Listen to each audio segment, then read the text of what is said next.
Cette vidéo va vous montrer comment déterminer le signe d'un trinôme du second degré. Voyons d'abord les résultats du cours qui seront à retenir par cœur. Nous allons voir que le discriminant et le signe de A jouent de nouveau un rôle prépondérant. En effet, lorsque le discriminant est négatif, le signe du trinôme est celui du nombre A sur R. Graphiquement, lorsque A est positif, la parabole est au-dessus de l'axe des abscisses, les images f de x sont donc positives comme le nombre A, tandis que lorsque A est négatif, la parabole est en dessous de l'axe des abscisses, les images sont donc négatives comme le nombre A. Lorsque le discriminant est nul, le trinôme est du signe de A sur R, mais s'annule pour la valeur x0 qui est aussi le nombre alpha. En effet, lorsque A est positif, la parabole est au-dessus de l'axe des abscisses, mais coupe l'axe des abscisses pour la valeur x0 égale à alpha. f de x est donc positive, sauf pour la valeur x0 où elle s'annule. Lorsque A est négatif, la parabole est en dessous de l'axe des abscisses, mais coupe l'axe des abscisses pour x0 égale à alpha. f de x est donc négative, sauf pour la valeur x0 où elle s'annule. Lorsque le discriminant est positif, le trinôme a le signe de A à l'extérieur de racine et le signe contraire ou opposé à A entre les racines. En effet, lorsque le nombre A est positif, la parabole est tournée vers le haut. La parabole coupe l'axe des abscisses en x1 et x2. Le signe de f de x sera donc positif avant x1 comme le nombre A, négatif entre x1 et x2, soit le signe contraire de A, puis de nouveau positif après x2 comme le nombre A. Lorsque le nombre A est négatif, cette fois-ci la parabole est tournée vers le bas. Elle coupe l'axe des abscisses en x1 et x2.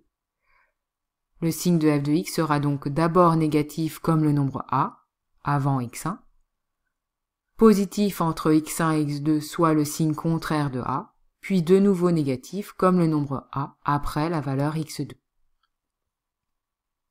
Voyons maintenant des exemples d'études de signes.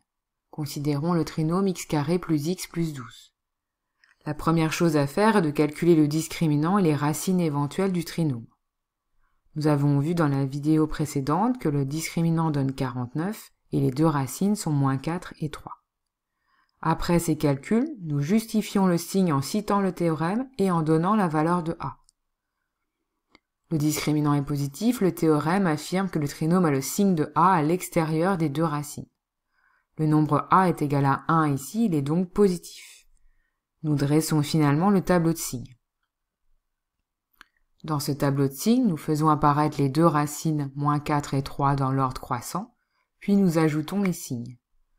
Le signe est donc positif comme A à l'extérieur des racines, c'est-à-dire sur l'intervalle moins l'infini x1, c'est-à-dire moins l'infini moins 4 ici, et sur l'intervalle x2 plus l'infini, soit 3 plus l'infini. Le signe est le signe contraire de A, soit ici un nombre négatif, entre les deux racines, moins 4 et 3. Considérons maintenant le trinôme x carré plus x plus 1. Le calcul du discriminant nous donne moins 3, qui est une valeur négative. Le théorème nous permet alors d'affirmer que le signe de f de x est celui de A sur R. Le nombre A est égal à 1, il est donc positif, f de x est donc positif sur R. Pour le trinôme moins 2x carré plus 4x moins 2, le calcul du discriminant donne 0. Il y a donc une racine, la valeur de alpha, qui est ici égale à 1. Le théorème nous permet d'affirmer que f de x est le signe de A sur R et s'annule pour la valeur x0 égale à alpha. Ici, la valeur de A est égale à moins 2, il est négatif. Nous obtenons donc le tableau de signes suivant, où nous ajoutons la racine, 1, et nous ajoutons de part et d'autre le même signe, qui est le signe de A, soit ici négatif. Voyons un dernier exemple où f de x n'est pas donné sous sa forme développée, mais sous sa forme factorisée. Cette forme factorisée va nous permettre de trouver immédiatement les racines en résolvant une équation produit nul. Les deux racines sont donc ici 1 quart et moins 1. La présence des deux racines nous indique que le discriminant est positif. Le théorème nous dit alors que le trinôme a le signe de a à l'extérieur des racines.